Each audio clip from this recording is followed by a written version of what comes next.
Kapan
lu mulai memutuskan untuk berangkat? Bukan denger lu berangkat ke Perancis.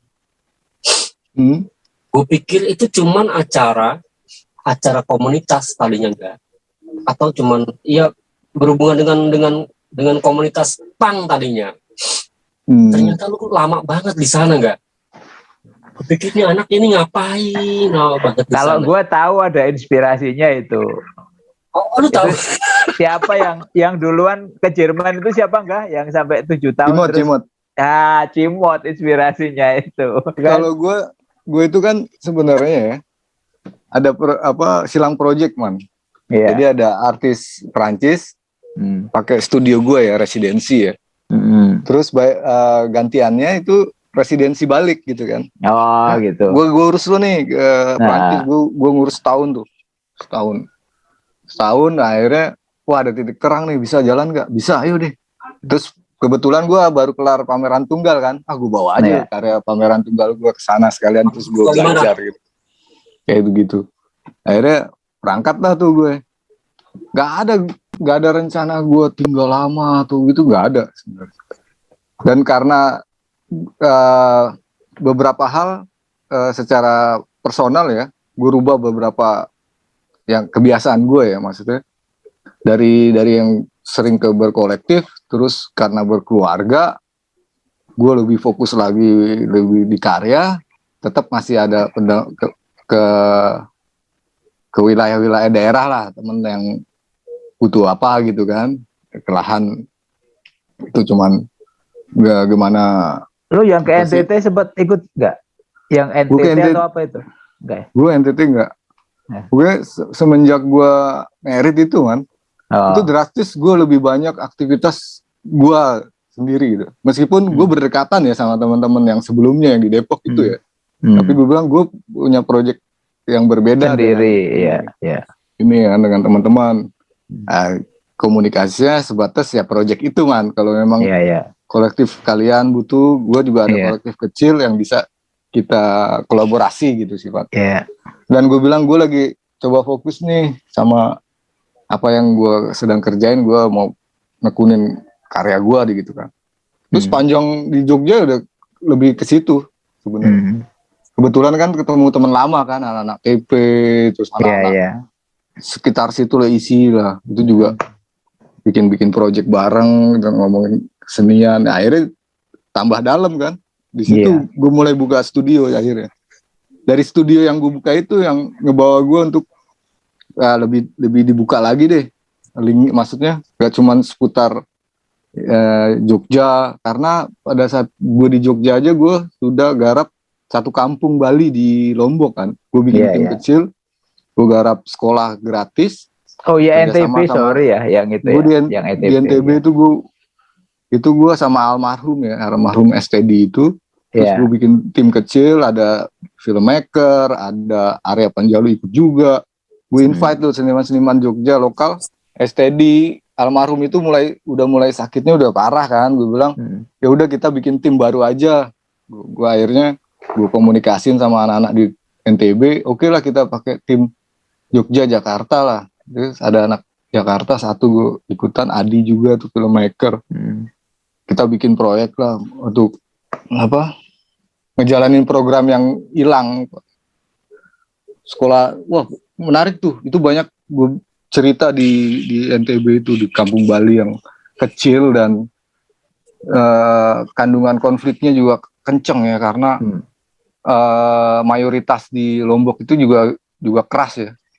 Jadi bagaimana dia bikin filter itu kan di kampung Balinya yang selalu berkurang pada saat proses ibadah mereka ya, keagamaan tuh tadi 5 kilo jadi 4 kilo. Ini berkurang, akhirnya bagaimana kita bisa tetap ngejalanin itu nggak ada konflik. Ya pakai jalur kesenian itu juga sebenarnya gue pakai sama teman-teman. Masuk, wah sampai ketemu pendade yang kerok sampai yang nggak macem-macem lah, itu menarik. Dan ya jalan berapa tahun lah gue sampai sekarang sebenarnya, karena gue di Paris akhirnya proyek itu dilanjutin sama lokal. Gue bilang ini harus regenerasi di internalnya sendiri. Ternyata murid-murid yang dulunya sekolah sekarang udah kuliah dan lulus, mereka akhirnya ngurusin tuh ngabdi lah, itu mana kayak gantian. Itu tuh perjalanan gue Jogja akhirnya cuman buat gue istirahat doang tuh. Nanti sebulan di Jogja, 2 bulan di Lombok. Kayak lu man, kayak di Jambi ya man. Iya. Jadi tempat tinggal, kerja di Jambi kayak kerja gitu. Di Jambi ya. Lombok. Gue cuman punya memori pas ketika gempa gitu loh. Oh gempa kemarin. Karena itu agak mengusik gue gitu kan. Akhirnya gue bikin itu gue pernah dapat buku waktu gue diundang ke Cirebon, undang sama komunitas sastra di Cirebon, gue dihadiahin sebuah buku sama salah satu pembicara di situ, bukunya Yose Rizal, Noli Me Tangere judulnya. Dan pas gempa Lombok itu, buku itu gue lelang untuk Lombok. Satu buku itu aja ya. Kemudian gue lelang. Dapat lumayan di luar ekspektasi gue lah. Karena kan cuma satu buku. Terus berhubungan sama si Irwan Bajang, karena Irwan Bajang kan orang Lombok. Kenal ya enggak? Ya, tahu. Gue biasa nongkrongnya sama Ari Julian tuh. Dulunya dia bandnya di Panas Dalam. Panas Dalam bukannya si Pidi Baik? Iya, si Ari Julian sebenarnya salah satunya, itu formasi lama. Itu juga menarik ya kalau ngomongin kesenian di Lombok ya. Karena di sana cuma ada satu situs kesenian, itu Dewan Kesenian Lombok itu. Cuma satu.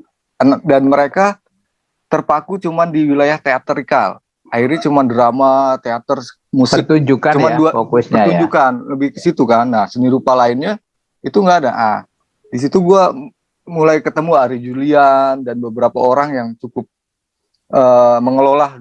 Jadi mereka kayak mengakupasi Dewan Kesenian sebagai situs mereka untuk memproses kesenian di tempat itu. Dan gue lihat ternyata lebih banyak orang-orang di luar dari Lombok itu sendiri. Ada Ari Julian dari Bandung, terus ada Arif Bedel, terus Saiful Bahri yang sekarang dia di Jakarta, terus ada beberapa orang itu kan. Gue sempet terjadi komunikasi yang lumayan ya, ngomongin tentang perkembangan seni rupa di dalam Lombok maupun di luar Lombok, bagaimana mereka ngidupin kesenian mereka yang ngap-ngapan itu loh, dia naik turun karena mereka turistik. Terus juga tradisi lokalitasnya juga berat untuk bagaimana membongkar.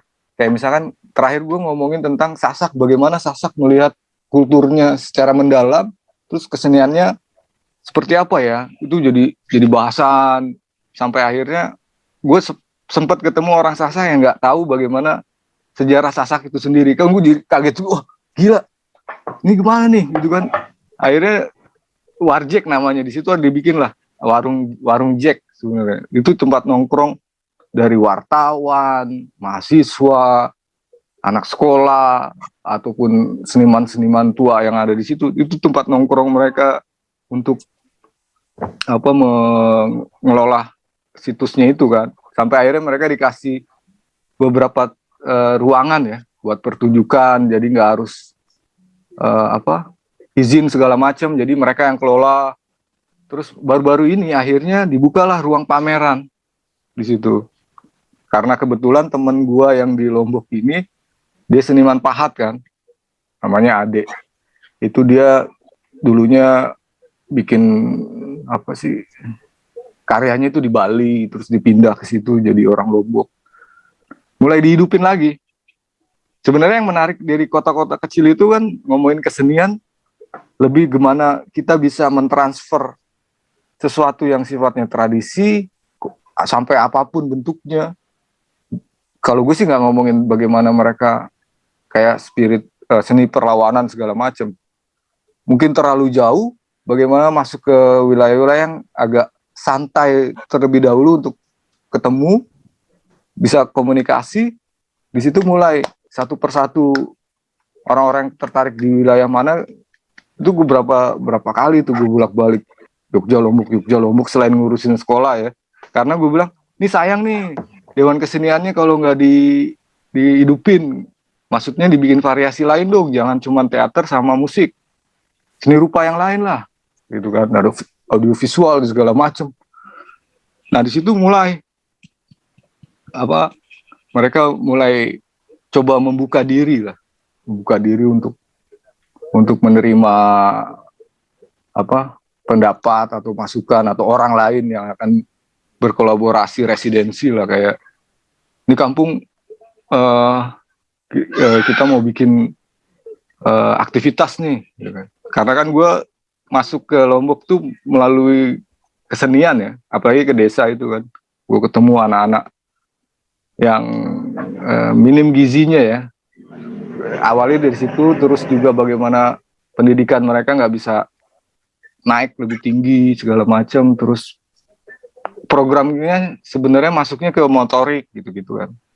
Ya itu kalau yang di Lombok kayak gitu, gue bikin sama teman-teman gue itu, sampai ke penghijauan juga, macam-macam lah.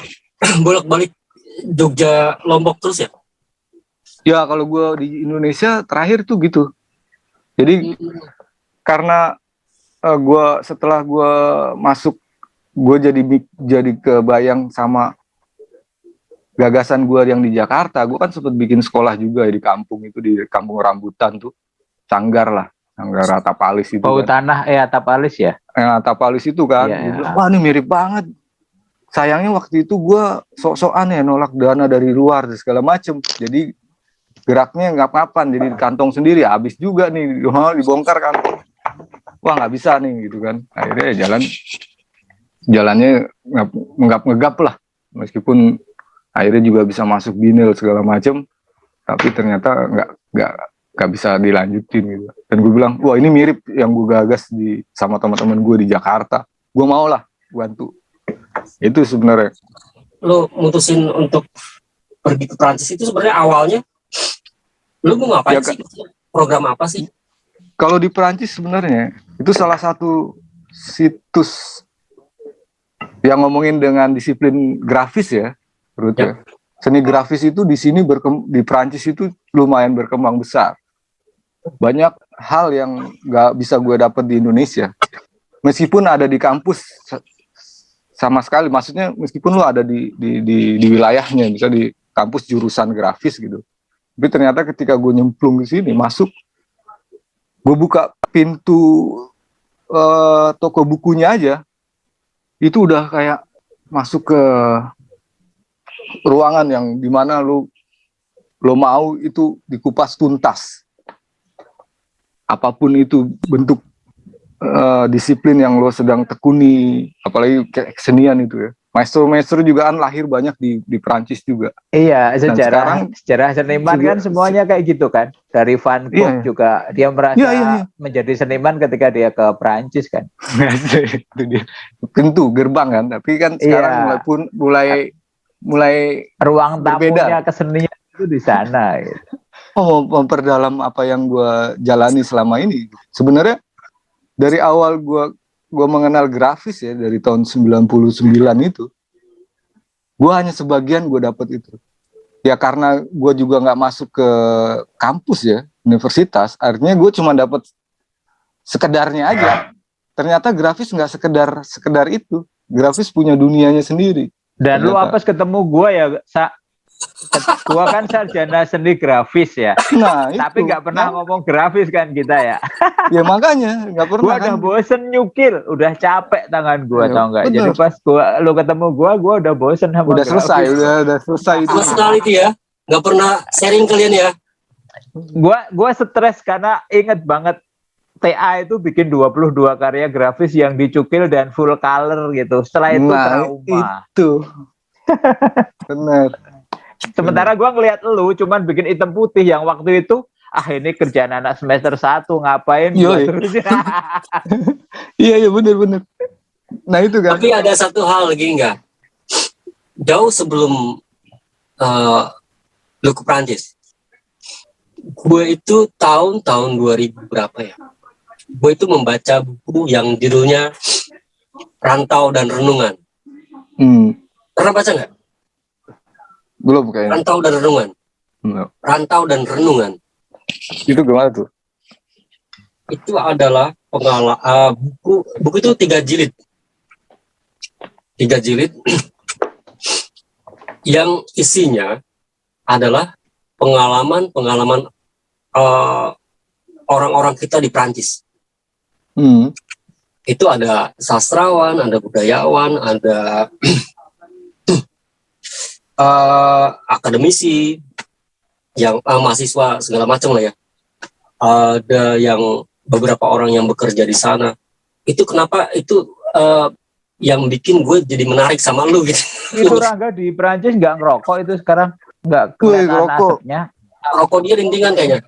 Saking mikirinnya si Rangga. Suatu ketika gue dipikirin nih. Bikin di Samsu buat dia. Oh iya bener tuh, thank you. Mengobati rasa rindu kretek itu. Sama buku belajar bahasa Perancis. Ini enggak, harusnya ini Jinggo. Masih ada ya? Masih ada lagi, old school tuh. Karena aku mikirin waktu itu, ini si Rangga ini kayaknya lama banget nggak pernah ngerokok kretek gitu.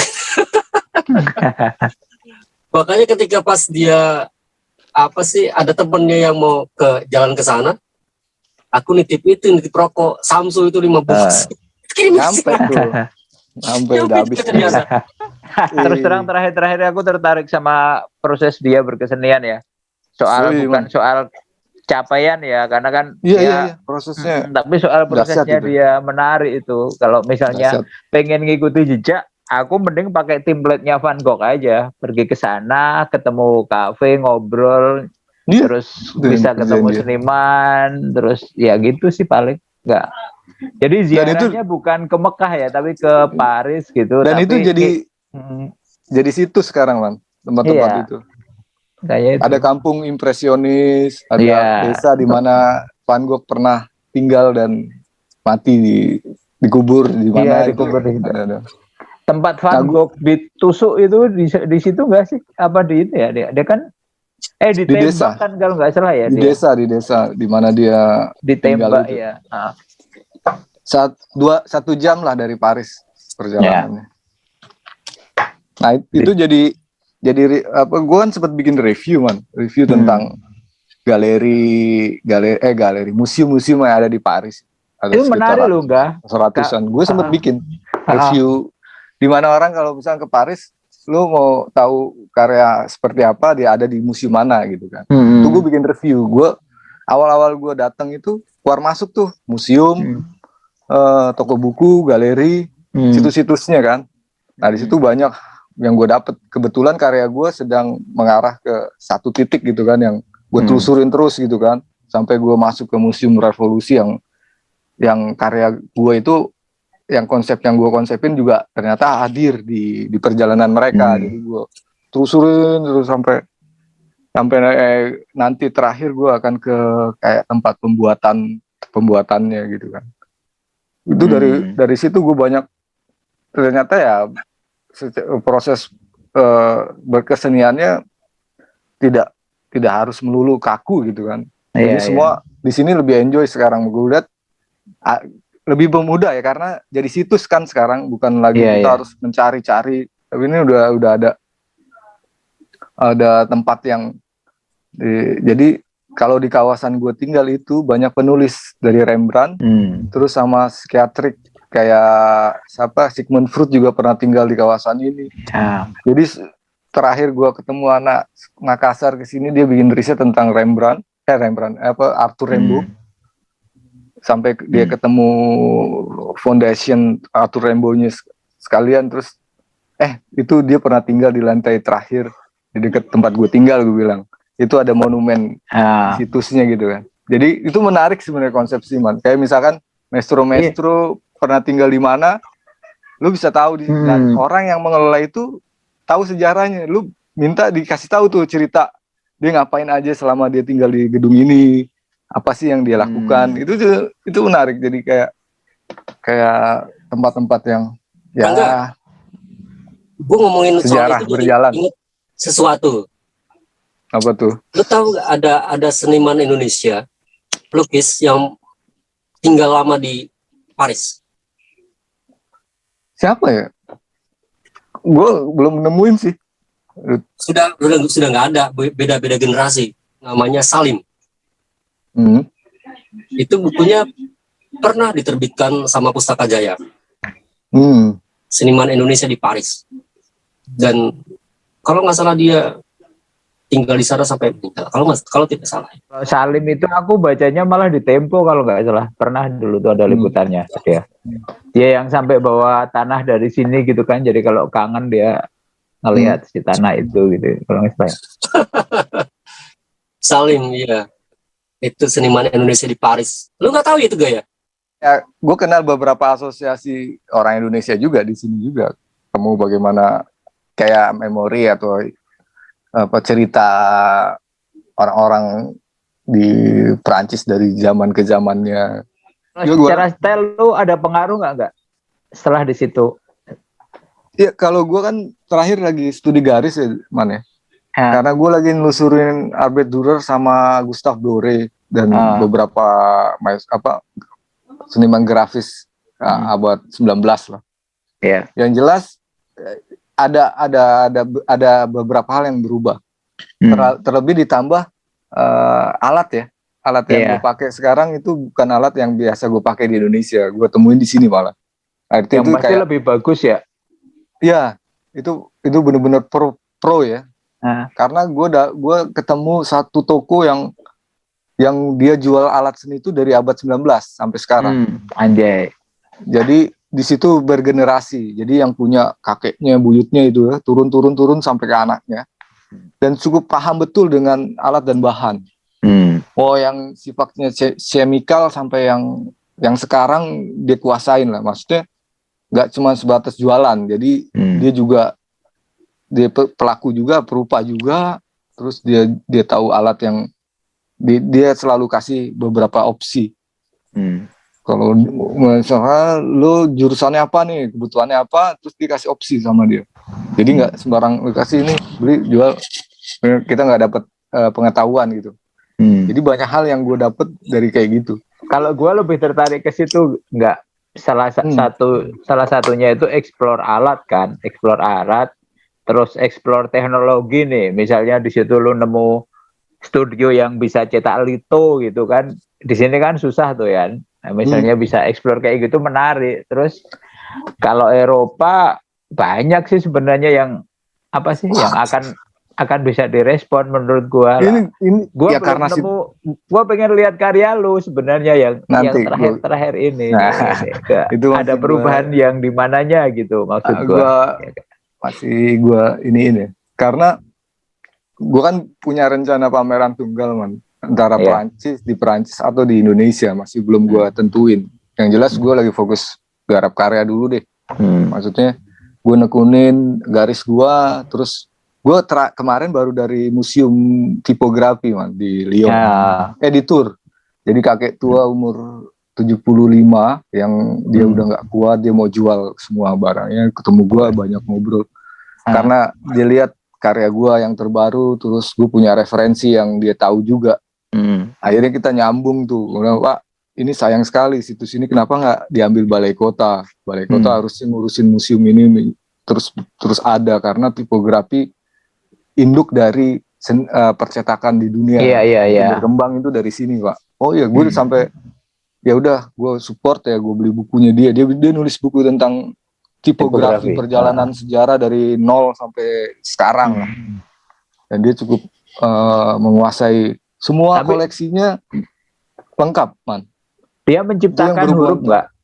Dia bikin huruf-huruf versi dia nggak? Dia bikin juga. Nah, itu yang menarik itu sebenarnya. Jadi sebenarnya kemarin tuh gue nggak cukup ya cuma 1 hari, karena banyak hal yang mau gue tanya, terus sampai dia undang balik. Kamu kapan aja datang, pintu ini selalu terbuka untuk kamu bisa proses bekerja di sini, atau kita bisa tukar sesuatu lah gitu. Karena dilihat dia ketemu orang yang memang kerja grafis ya, jadi paham gitu kan. Nggak terlalu capek juga dia untuk menemukan titiknya, jelasinnya gitu. Jadi lancar, jadi terus wah gue kayak masuk surganya grafis gitu. Oh itu langsung seneng, wah ya ketemu orang yang jadi kayak memori dia. Pertanyaan gue pakai bahasa apa itu enggak? Lu ngobrol kayak gitu? Gue pakai bahasa Perancis sama bahasa Inggris. Lu udah bisa jadi sedikit Perancis lah. Sedikit. Ya itu mah banget man. Jadi yang lo tulis sama yang lo sebut beda. Iya makanya ada huruf yang hilang itu loh, huruf-huruf yang nggak harus dibaca, yang mati, yang mana itu gue. Lumayan. Iya. Kalau gue sih orangnya gini gak, gue orang yang paling susah adaptasi bahasa, makanya gue cupu, gue nggak bisa pergi jauh itu ketika gue di satu tempat dan gue nggak ngerti bahasa mereka, gue stres. Nah, makanya ini adaptasi di situ itu menurut gue menarik nih, lu bisa. Iya karena gimana ya, ketika sesuatu yang lo mau itu tersampaikan tanpa ada kesalahpahaman, awal-awal juga gitu gue man, gue nanya di jalan nih. Pakai bahasa Inggris, tangannya tuh langsung gitu, karena mereka tidak terbiasa dengan bahasa itu, karena iya benar itu luka sejarah lah, ada sejarahnya lah. Iya. Gitu. Akhirnya gue pahamin. Kebetulan yang gue tinggal sama gue kan penerjemah ya. Akhirnya dia juga kasih tahu beberapa hal dan bagaimana rumusnya untuk berkomunikasi sama orang. Karena kalau gue bisa berbahasanya dia juga, itu kan sebagai respect ya. Iya. Itu akan kita berkomunikasi itu bisa sangat panjang sekali, jauh. Jadi banyak yang kita dapat, maksudnya pengetahuan baru dan segala macam yang gue nggak pernah dapat ya. Akhirnya terjawab gitu loh man. Sesuatu yang angan-angan doang awalnya, terjawab. Wah, gue ada di tempatnya. Gue dulu cuma dengar cerita pada saat itu.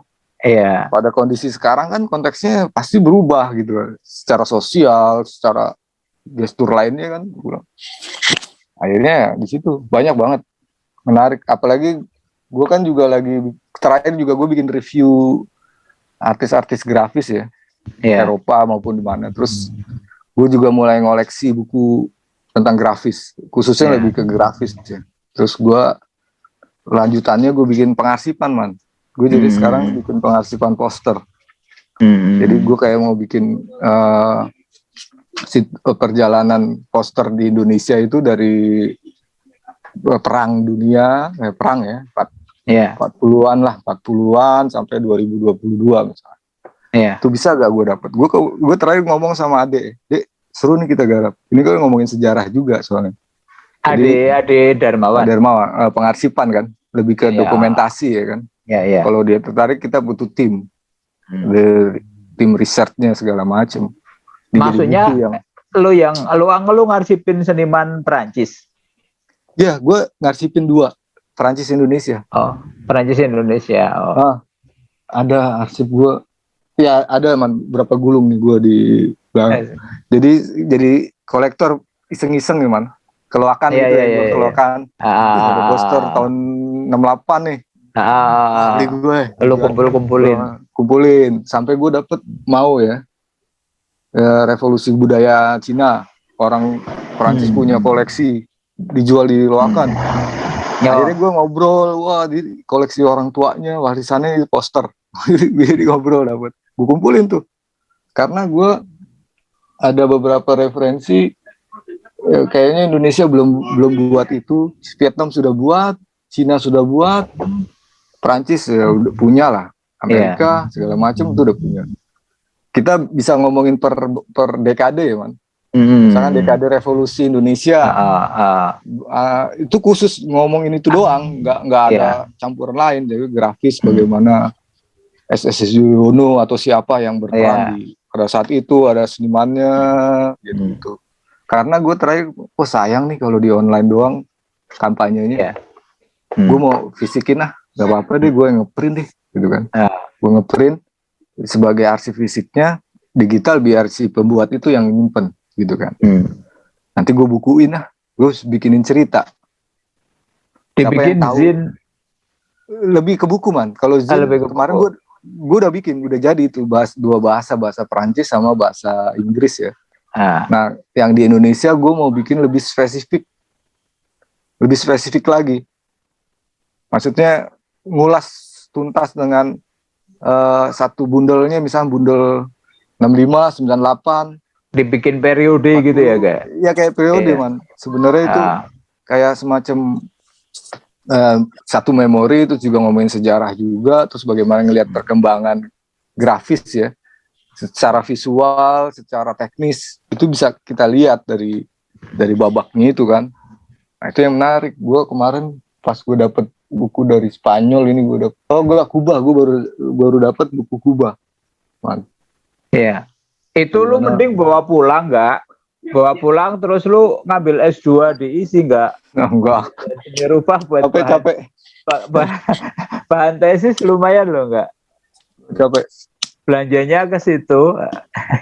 Kalau lu masih pengen dapat gelar ya maksudnya. Itu kan orang riset kayak gitu mahal nggak?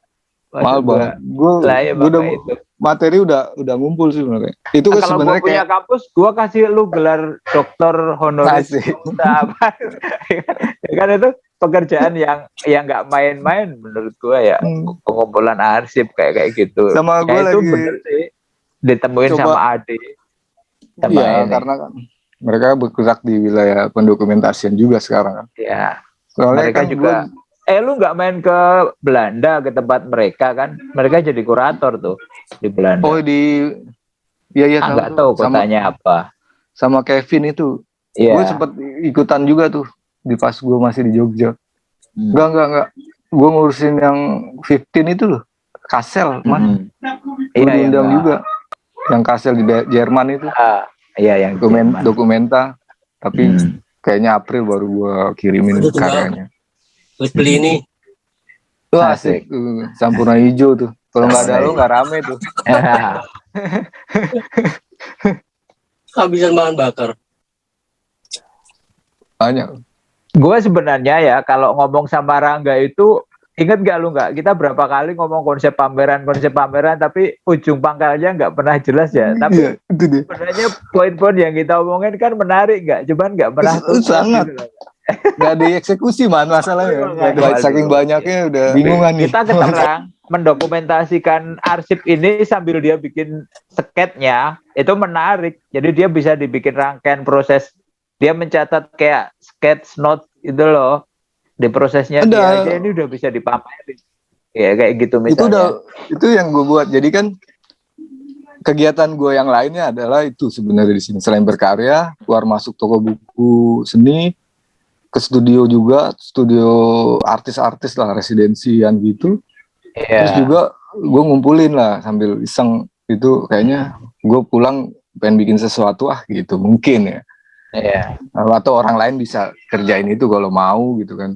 Tinggal gue draft konsepnya seperti apa yang gue rencana. Lebih ke pengarsipan ya, ini bentuk pengarsipan sejarah melalui visual gitu.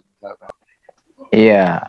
Meskipun udah dicoba sama teman-teman Tari Padi itu dijalanin kayak seperti apa itu versinya mereka, tapi gue lebih ngelihatnya ada satu fokus aja, nggak bercabang, ada baliho, ada poster, ada instalasi, nggak satu titik aja kita kupas. Gue pikir itu juga lumayan banyak. Butuh waktu yang ada ya, sama memang tim harus dispesifikin sih. Misalnya lu fokus ke woodcut, misalnya nyari seniman Perancis semua yang ngerjain itu gitu, disusun, terus sementara lu juga berproses yang sama gitu. Kalau misalnya itu selesai, menarik tuh enggak? Gitu. Satu hal yang mungkin bisa jadi pelajaran beberapa orang dan untuk juga teman-teman. Gue pengen nanya, cara lu untuk survive itu di sana gimana, Kak? Survive? Gue selain gambar, gue masak, coy. Gue jualan masakan Indonesia, coy. Ini mantap bener. Serius. Jadi gue bantu satu asosiasi ya di sini. Dengan cara jual makanan Indonesia. Jadi kalau misalkan ini kan asosiasinya sifatnya sosial ya, untuk kayak bencana di Aceh, bencana di Lombok, bencana alam lah di Indonesia. Jadi cara kita itu jualan makanan Indonesia untuk membantu saudara-saudara yang di Indonesia yang terkena bencana melalui jual makanan. Jadi gue hampir setiap bulan sekali biasanya ada asosiasi lain yang undang untuk jualan. Nah, dari situlah survive gue sebenarnya. Misalnya bisa dapat uang sedikit lah untuk survive dari jual makanan Indonesia itu sebenarnya. Bikin stand juga. Kenapa? Bikin stand. Ya stand kayak jual makanan di pasar gitu. Ya. Kayak lima lah, gitu lah. Tapi di Prancis. Enggak, KBRI enggak, jarang lah. Enggak ada hubungannya sama KBRI karena ini asosiasinya independen kan mereka. KBRI susah ketemu anak pang. Enggak ada mereka. Ya. Memang pertanyaannya Rangga masih anak pang bukan? Anak mall. Aduh. Enggak. Gitu. Setelah lu udah berapa lama sih di Prancis sekarang? Jalan 4 tahun nih. 4 tahun ya? Jalan 4 tahun. Bahwa lu 2 tahun di sana. Ternyata 4 tahun. 2018 gue masuk. Setelah mungkin lu akan kembali lagi ke Indonesia. Lu punya planning apa untuk Indonesia? Apa ya? Yang jelas ya. Apa lu masih pengen tetap di Prancis atau tetap di Eropa? Tunggu 6 tahun biar jadi penduduk tetap. Dan gak mau pulang gitu. Sekarang 5 naturalisasi namanya 5 tahun. Naturalisasi 5 ya. Sebenarnya apa ya, kalau ideal gue pasti juga nggak tahu ya nyambung atau enggak dengan konteks Indonesia gitu kan. Tapi kalau secara globalnya ya yang pasti banyak hal yang mesti dikerjain, apalagi di wilayah apa ya, sejarah ya, pengarsipan sejarah, kekuatan itu ya sebenarnya. Karena gue lihat Eropa berdiri di atas kekuatan sejarah mereka juga yang tertulis, yang mereka susun sangat rapi hitungannya gitu, nggak bercecer segala macam. Makanya kan gue pikir kayak kalau apalagi di dunia kesenian, gue perhatiin dari dunia perfilman lah, yang pengarsipannya amburadul akhirnya sekarang ditekel oleh komunitas yang cukup ada di wilayah itu. Nah kayak gitu sebenarnya dimulai dari hal yang kayak gitu. Kalau gue sih pikirnya lebih bagaimana sesuatu yang bersifat seni rupa itu lebih luas lagi, bisa didistribusin, bisa dikolaborasiin gitu sama siapapun gitu. Lagian lu kan bukan penerima LPDP gak yang harus dirancang. Iya makanya itu dia nggak bisa. Kalau gue sih, kalau ideal gue mungkin nggak akan nyambung, jadi kayak egois ya maksudnya. Maunya banyak, tapi kan harus realistis juga. Kekhawatiran bahwa lu terlalu nyaman di Eropa. Sekarang gini tuh, ketika orang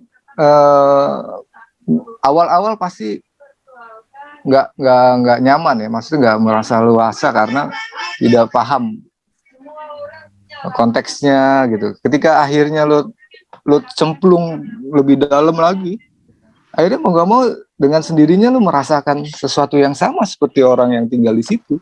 Sudah terbiasa akhirnya jadi gitu. Kalau ditanya lo mau pulang atau enggak, ya gimana? Mau pulang ya pulang, enggak ya enggak. Hitungannya kayak lo nyaman nggak? Ya gimana? Gue udah ada di situsnya sekarang, gue udah lebih dari setahun. Gue juga cukup paham bagaimana ritmenya berjalan, kehidupannya kayak gitu kan. Tanpa harus beradaptasi lagi. Akhirnya kalau gue pulang, gue harus adaptasi lagi ulang dong. Kan gitu kan sebenarnya. Sebenarnya kayak gitu. Setiap kita berpindah pasti selalu harus ada nge-refresh kayak gitu kan. Gue kan nggak tahu sekarang Jakarta kayak gimana, Jogja kayak gimana, meskipun ada berita nggak. Gue lebih menariknya ada di situ langsung, tidak patokan sama media atau berita-berita yang ada di situ, yang berkeliaran misalnya gitu. Jadi kan kadang jauh dari perkiraan kita peduga kayak gitu. Gue pengen pulang ya pengen, gue kangen gue sama sambal mak gue, gimana gitu. Kita tipikalnya kan kalau sudah di satu kota kita akan menikmati kota itu kan. Makanya kalau gue berpikir kalau toh gua dipindah ke satu tempat ada fase adaptasi dan ada fase nyaman, makanya ya kayak gitu sih. Teman. Tapi kalau gue sih, gue yakin aja gue akan bisa lah menyesuaikan. Kalau gue selalu berpikir itu. Kalau gue berpikir gue nggak akan bisa nih, ya nggak akan bisa juga pastinya karena nggak ada kemauan itu. Awalnya dorongannya harus kuat asli, gugup minta ampun gue. Tapi gue penasaran. Penasaran. Lu pulang ke Indonesia? Ya gue romantisme dulu lah. Yang jelas pasti rasa rindu gue dengan hal-hal yang gue nggak dapet. Romantisme sebulan kan doang. Setelah itu udah kabur lagi. Pindah kota lagi. Kabur lagi. Kayak gue udah kayak gitu kayak apa? Gue itu pulang ke Jogja 5 hari nggak betah loh. Nah itu sama teman. Anjing ngapain gue biasa dengan ritme yang cepat di sini kan. Di Jogja itu sehari lama banget. Itu terlalu woles nih. Mas Rahman ya. Tahu nggak Mas Rahman? Kalau di Jogja nggak megang HP, beneran ngobrol. Ketemu kakak gue aja ngobrol bisa seharian gitu loh. Yoi. Itu jadi terasa lama. Aku kalau ke Jogja itu justru malah tidak bisa sebentar. Nah. Pasti nggak bisa sebentar.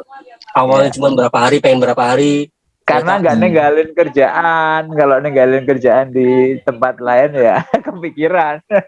Sama aja lah ninggalin kerjaan. Aku kan bukan turis di sini. Cuman kebetulan kalau di Jogja itu kan aku banyak sekali teman-teman yang satu frekuensi. Nah itu kuncinya di situ. Gua udah nggak ketemu orang sefrekuensi di Jogja. Karena apa? Frekuensi yang terbangun sekarang itu soal ritme. Gua di Jakarta itu ketemu ritme orang yang kita bekerja itu cepat gitu loh. Kalau di Jogja kita pesan gambar aja nunggunya minta ampun selesainya kan. Ini gua kemarin ini dapat pekerjaan satu buku itu cuma 5 hari. Gua orderin ke kayak artisan gitu, dia bisa gua gencet itu sampai selesai hari ini itu selesai gitu loh. Dan itu nggak bakalan gue temuin di Jogja gitu lah. Kayak gitu yang sama. Gue juga lagi nungguinnya kayak gitu. Gue kan ini bocoran ya. Lagi coba ngebangun rumah budaya Indonesia di Paris. Bekerja sama lah gue sama orang Indonesia yang jadi orang Perancis membuka rumah budaya Indonesia. Agak nasionalis kayaknya. Iya. Tapi sebenarnya itu gimana secara pertarungan ya ini kan juga gue berbicara tentang bagaimana hidup seni rupanya Indonesia juga bertarung di perhelatan yang besarnya lagi di Paris gitu misalnya. Paris belum ada situsnya nih, masa pusat kebudayaan Perancis udah ada di Indonesia, pusat kebudayaan Jerman ada di Indonesia, kita nggak punya. Nah ini secara independen secara independen mau dibuat di luar dari konteks ini, maksudnya di luar dari agenda pemerintah ya. Meskipun nanti pemerintah mau ikutan, bukan itu agenda KBRI lah ya. Bukan, gue pikir nggak ada ya di sana ya. Gue pikir itu dibutuhin ya, maksudnya rumah-rumah budaya itu ya ada di beberapa tempat untuk bagaimana kita juga hadir di dalam perhelatan itu kan. Indonesia di Prancis itu nggak ada ya? Apa tuh? Di Prancis itu nggak ada. Di Prancis ada ya di KBRI, setiap KBRI punya, tapi kan agenda dan programnya beda. Oh.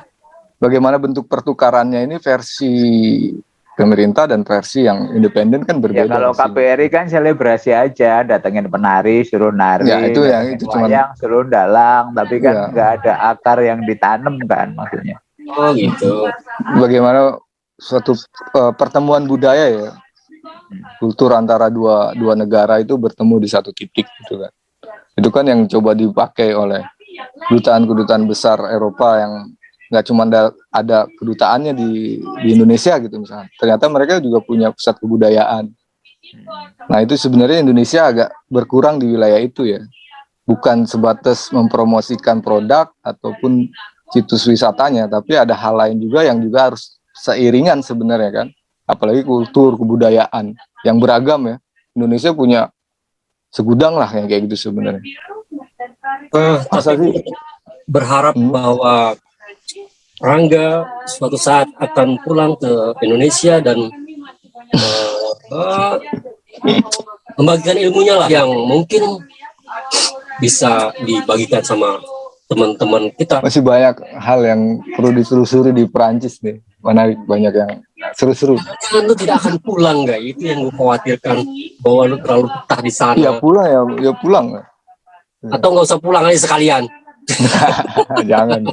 Terdiaspora asik. Terdiaspora. Kalau Mas Rahman kan sudah enjoy dengan apa yang dia lakukan.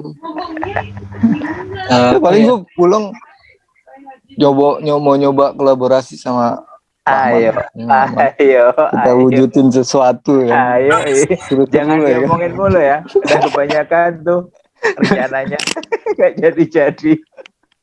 Ayo dong bikin kolaborasi kalian sama bikin sesuatu. Ini gua aja kemarin itu ya sama anak-anak jurusan bahasa Indonesia di Paris itu. Akhirnya kita coba bikin ide, yuk kita bikin festival film Indonesia Paris gitu kan. Kumpulin film-film Indonesia untuk kita puterin di sini gitu kan. Dia ini gabung sama anak Perancisnya yang masih aktif di kampus bahasa ya. Nah, yuk bikin asosiasi baru FFIP gitu kan. Itu jalan tuh, tapi kita harus buat program ini setahun dulu. Setahun jalan baru habis itu kita bisa buat pemutaran film. Seru-seruan aja sih sebenarnya, banyak juga ya sini. Kedemuannya bikinnya proyek kecil maksudnya. Yeah. Karena di sini kan agak gampang ya bikin asosiasi ya, nggak seru. Bisa gampang. Lu ngajuin dapat. Kalau pendanaannya gampang nggak? Bikin proposal ke kampus apa gitu buat. Nah itu dia sebenarnya yang agak. Gitu. Karena kan administrasi di sini agak rumit ya, untuk masalah gitu. Sebenarnya kalau kita syaratnya itu kalau asosiasi kita sudah jalan 1 tahun ya. Dan di situ udah ada ART, programnya sudah tersusun rapi, itu kita bisa masukin itu proposal itu ke entah asosiasi lain yang lebih besar atau umum sifatnya, itu memungkinkan banget sebenarnya. Tergantung dari asosiasi itu mau geraknya kayak gimana nih versinya. Bahkan ini kan gue malah dapat ide nih enggak. Jadi lu ntar pulang ke sini, lu membawa budaya Perancis untuk diperkenalkan di Indonesia. Lu nyari fundingnya di sana nih. Terus lu di sini mereplikasi ide. Wow, berat banget. Cerita tentang grafis itu menarik tuh. Seniman grafis Perancis itu ntar lu bawa ke Indonesia. Ya proyek setahun lah gitu. Iya, nantilah itu. Itu menarik tuh enggak. Itu juga harapanku kelak Rangga akan pulang membawa sesuatu, pulangnya harus membawa sesuatu. Bawa proyek setahun. Dia tidak cuma di tidak cuma di Perancis lah sebenarnya. Di sekian panjang perjalanan Rangga di berkesenian di Jakarta, Jogja, sampai ke Eropa, dan itu bisa dibagikan sama teman-teman di Indonesia. Dan gue pikir itu sangat berguna sekali buat orang-orang di sini, karena mungkin akan berbeda lah, pengaruhnya akan beda. Gue harap sih Rangga sesaat akan pulang, walaupun nggak tahu kapan, entah dia akan terlalu nyaman di Eropa dengan itu pulang itu bulenya. Pulangnya harus disetting, kalau nggak pulang dia. Jadi dia disetting, menceritakan pengalaman hidupnya di Perancis, divisualkan, dipamerin di buku. Ya, tapi dari tadi Rudi nggak pernah nanya sesuatu yang menurut gua penting tuh, nggak ke lu. Iya betul. Lu legal gak sih di situ? Itu 50% lah, man. 50% gua legal. Ya. 50% ya. 50% lagi. 50% lagi. Itu panjang ceritanya. Selama ini kita tahunya Paris yang bagus-bagus gitu loh. Lu bisa cerita sisi-sisi Paris yang kayak apa gitu enggak? Karena kan lu dari sebenarnya situ. Iya, karena situsnya ini mana masalahnya lebih ke imigrasi ya, maksudnya. Bercampur kedatangan orang karena konflik kan, itu kan kayak gitu ya. Ada beberapa sudut-sudut yang diisi mereka yang akhirnya apa adanya lah yang mereka buat lah di situ, sampai akhirnya itu kayak mindahin satu negara ke ke Paris gitu misalkan. Ditaruh di Paris ya, lah ya satu negara. Ditaruh di Paris itu kayak bener-bener kalau lo ke wilayah itu udah mirip banyak hal yang sebenarnya di luar dari apa yang orang ceritakan itu. Kalau kita tinggal lebih dari 5 bulan lah ya, kita bisa lihat ya. Tahu lah. Kalau cuman jadi turis mah dapatnya yang indah-indah. Yeah. Jadi kayak ada satu taman isinya orang jualan crack gitu ya, kayak kokain atau heroin kelas KW3 gitu kelas ya.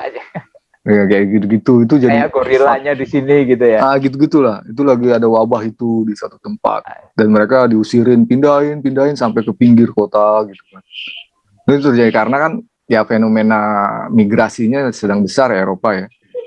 Karena konflik-konflik perbatasan segala macam. Itu udah kayak gelombang per gelombang gitu. Ini Ukraina bikin kasus, nanti ada gelombang baru. Kemarin Afghanistan gelombang. Terus mereka kan kayak gitu. Populasinya diisi dari hal kayak gitu. Poin terakhirku cuma tadi itu sebenarnya. Soal apakah Rangga masih ingin pulang atau sudah terlalu nyaman di sana. Karena gue sangat berharap Rangga pulang dan membagikan semua apa yang didapat dari sekian banyak perjalanan dia selama berkesenian, entah di Indonesia dan di Eropa. Dan gue pikir itu sangat bagus untuk dibagikan sama teman-teman di Indonesia. Mungkin bagi beberapa orang mungkin tidak menarik, biasa aja gitu kan. Cuman kan menurut gue masing-masing orang tuh punya hal yang berbeda untuk diterapkan di Indonesia gitu kan, beda-beda. Planning, gue tanya planning itu lagi, planning kalau pulang ke Indonesia mau ngapain gitu. Kalau gue sih kalau balik, karena kan gue ngurusin sekolah ya di Lombok itu ya, anak-anak. Lo balik ke Lombok? Iya, kemungkinan besar gue akan.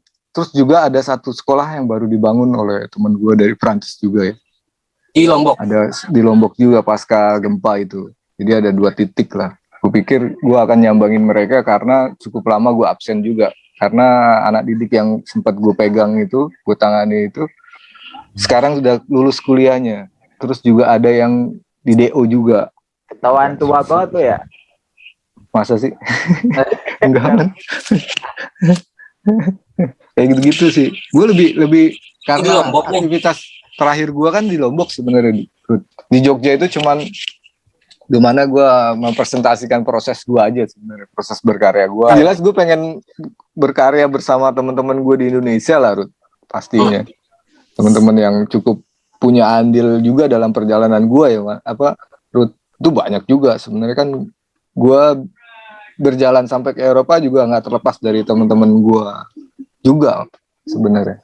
Semua yang gue lewati itu gue resepin semua, maksudnya ini jadi bahan bakar gue sebenarnya, teman-teman. Itu kan gue kesini pun karena pertemanan juga, teman ya, kebetulan sesama perupa juga, akhirnya kita bertukarnya dengan cara ya tukeran program atau aktivitasnya dipindah di satu tempat yang berbeda. Terakhir kan? Itu, yang gue denger lu bikin buku di sana ya? Ya. Buku apa yang isinya tentang poster-poster banyak apa ya, isu-isu yang terjadi di Indonesia. Ya. Itu baru terbit di sana ya? Ya, launchingnya di sini sebenarnya, di Paris itu. Gagasannya emang dari sini juga. Terus itu sebenarnya koleksi pribadi ya awalnya. Tapi gue pikir kayaknya butuh disosialisasiin juga nih. Yuk coba deh. Artinya di sini melihat juga keberagaman itu juga nggak cuma permasalahan budaya dan segala macamnya. Artinya ada hal lain juga. Seperti permasalahan dengan petani itu seperti apa sih? Kayak gitu-gitu.